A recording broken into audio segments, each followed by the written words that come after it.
नयाँ भेरिएन्ट सहितको तीव्रताका साथ फैलिएको कोभिड-19 को सङ्क्रमणलाई समयमा नै नियन्त्रण, व्यवस्थापन र उपचार गरी नागरिकलाई सुरक्षित गर्नु राज्यको जिम्मेवारी हो। यसतर्फ प्रदेश सरकारको गम्भीरतापूर्वक ध्यान आकर्षण भएको छ।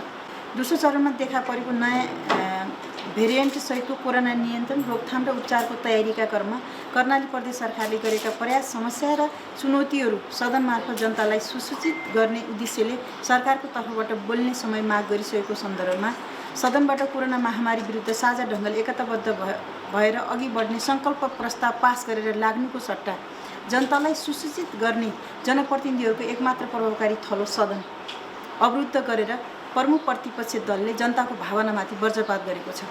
पत्रकार मित्रहरू, प्रदेश सभामा प्रतिनिधित्व गर्ने राजनीतिक दलहरूबीच सर्वदलीय संयन्त्र निर्माण गर्ने गरी कोभिड नियन्त्रणमा लाग्ने प्रस्ताव सरकारको तर्फबाट सदनमा लैजाने प्रयासलाई प्रमुख प्रतिपक्षी दलबाट अवरुद्ध गरिएको छ। प्रमुख प्रतिपक्ष दल संसदीय परम्परा र अभ्यासलाई मजाक गर्ने गरी जनताको सुसूचित गर्ने अधिकारलाई पुरानाको त्रास देखाएर सदन बन्द गर्न चाहन्छ। हाम्रो जस्तो थोरै जनप्रतिनिधि भएको प्रदेश सभालाई स्वास्थ्यका आधारभूत मापदण्डहरू प्रयोग गरी नियमित रूपमा सुचारू गर्न सकिन्छ। विपक्ष सदन चलाउन चाहन्छ, सरकार सदनबाट सदन छल्न चाहन्छ। अहिलेसम्मको परम्परा थियो, यहाँ उल्टो भयो।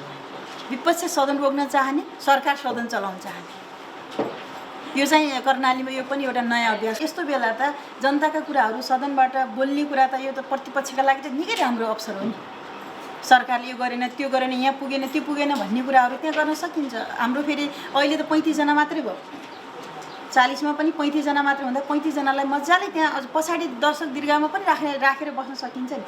चाहना राख्ने हो भने सदन अवरुद्ध के अरे त्यसको कोरोनाका कारणले सदन अवरुद्ध गर्न मिल्दैन। त्यसो भए सरकार काम नगरेर बस्ने त, सदन काम नगरेर बस्ने त यो क्वेसन आउँछ। त्यसैले यो अन्तर्राष्ट्रिय परम्परा, राष्ट्रिय परम्परा, संसदीय राजनीतिको परम्परालाई पनि तोड्ने गरी प्रतिपक्ष दल सदन अवरुद्ध गर्न चाहने, सदन गर्नु हुँदैन, कोरोनालाई देखाएर सदन बन्द गर्नुपर्छ भन्ने कुरा चाहिँ निकै नौलो अभ्यासको रूपमा हामीले बुझेका छौँ।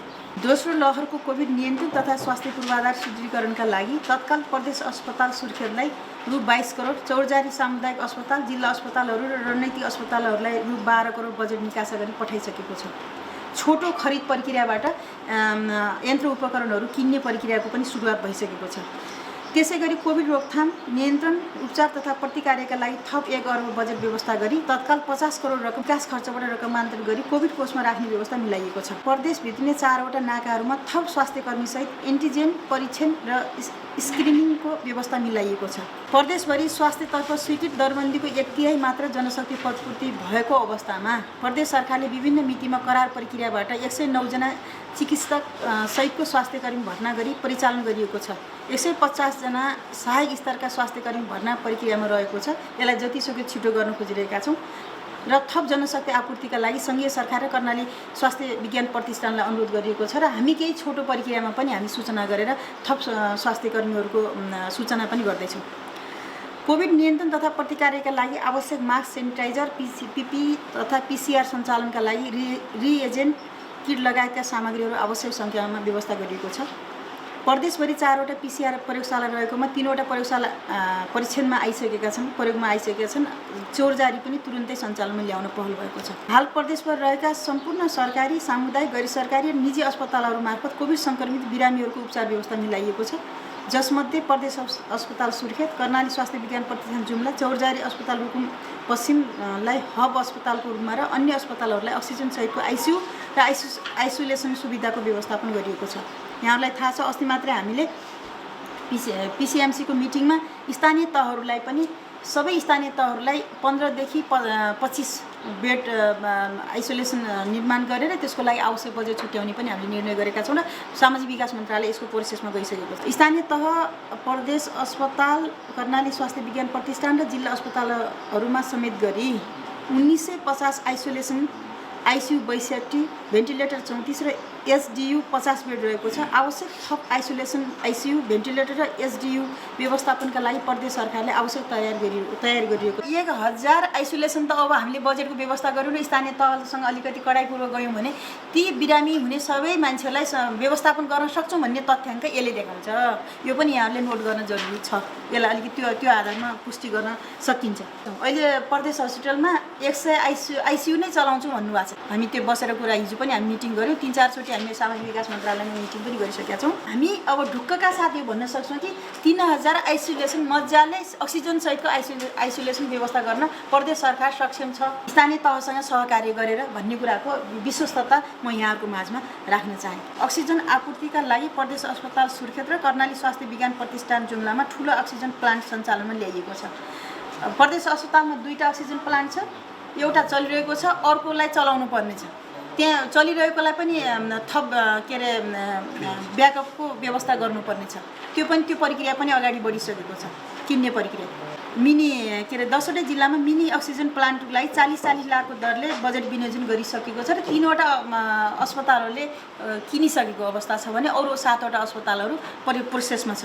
नगरपालिकासँग पनि हिजो बसेका थियौँ, सिटी हललाई पनि लिने कि भन्ने भइरहेछ। अब बाहिरपट्टि जस्तो पोहोर साल जस्तो क्वारेन्टिन राख्ने अवस्था हामीसँग हुँदैन, त्यो सुरक्षित पनि हुँदैन, राम्रो पनि हुँदैन। बरु स्कुल खोजौँ, यस्तै सिटी हल जस्ता अलिकति भवनहरू कहाँ छन् त्यस्तो भवनहरू खोजौँ र आइसोलेसन बढाउनु पर्ने हो भने त्यहाँ नै बढाउँ भनेर नगरपालिकासँग कुरा गरेका छौँ। त्यो यो पर कठुवामा 50 बेडको त्यो आइसोलेसन गराउने नगरपालिकासँग हाम्रो कुरा भएको छ। त्यसो हुँदा त हामी अब 150 त यहाँ आइसियू त यहीँभित्रै हुने भयो, त्यसलाई 200 तुरुन्तै 200 पुर्याउँ भनेर निर्देशन गरिएको छ। 200 प्रदेश अस्पतालले गराउँछ आइसियू नै 200 गरायो भने हामीले त्यो समस्या अहिलेको बिरामीको चापलाई कन्ट्रोल गर्न सकिन्छ, नियन्त्रण गर्न सकिन्छ, अप्ठ्यारो अवस्थालाई हामी कन्ट्रोल गर्न सक्छौँ भन्ने हाम्रो विश्वास छ र त्यो खालको अनुमान छ। सिलिन्डरको आपूर्ति व्यवस्था मिलाइएको छ 150। हाल प्रदेशभर 400 ठुला अक्सिजन सिलिन्डर रहेको र सङ्घीय सरकारको मापदण्ड बमोजिम अस्पतालहरूलाई सिलिन्डर आपूर्तिको व्यवस्था पनि मिलाइएको यहाँहरूलाई थाहा नै छ। एम्बुलेन्स सेवा व्यवस्थापन प्रणाली स्थापन गर्न पहल भएको छ। विकट क्षेत्रका लागि हवाई उद्धारको व्यवस्थापनलाई पहल गरिएको छ। गरिब तथा विपन्न समुदायका लागि एउटा महत्त्वपूर्ण कुरा हामीले गरिब तथा विपन्न समुदायका लागि कोभिड उपचारमा आवश्यक पर्ने औषधि रेमडेसिभिर निःशुल्क व्यवस्थापन गरिनेछ भनेर हामीले भनेका छौँ। यसलाई हामी कति लाग्छ के लाग्छ यो सबैको व्यवस्थापनमा जुटेका छौँ। मन्त्रालय त्यसमा लागेको छ। जस्तो 5000 पर्छ तर गरिबले त नपाउन सक्छ नि, पाउनेले आफै गर्ने, फेरि अर्को खालको अतिमा नजाओस्, सक्नेले पनि फेरि माग्नेतिर लाग्ने परम्परा त हाम्रो छँदैछ। पाएपछि त्यसै पाएपछि 4 महिना चुक खाने कल्चर भयो हाम्रो देश हो होइन, हाम्रो ठाउँ त्यस्तो। त्यो कुरालाई अन्त्य गर्ने तर साँच्चीकै गरिब कि अब जस्तो एकल महिला होला, बुढाबुढी होला, त्यसपछि आएर एकदमै सुकुम्बासी होला, त्यस्ताहरूको लागि त्यो 5000 को औषधि नपाएर मर्ने अवस्था त बनाउनु भएन नि त। त्यसलाई निःशुल्क व्यवस्था गऱ्यो भने राज्य गरिबका निम्ति अभिभावक हो भन्ने कुराको पनि हामीले त्यहाँ अनुभूति गराउने गरी काम गर्न सक्छौँ।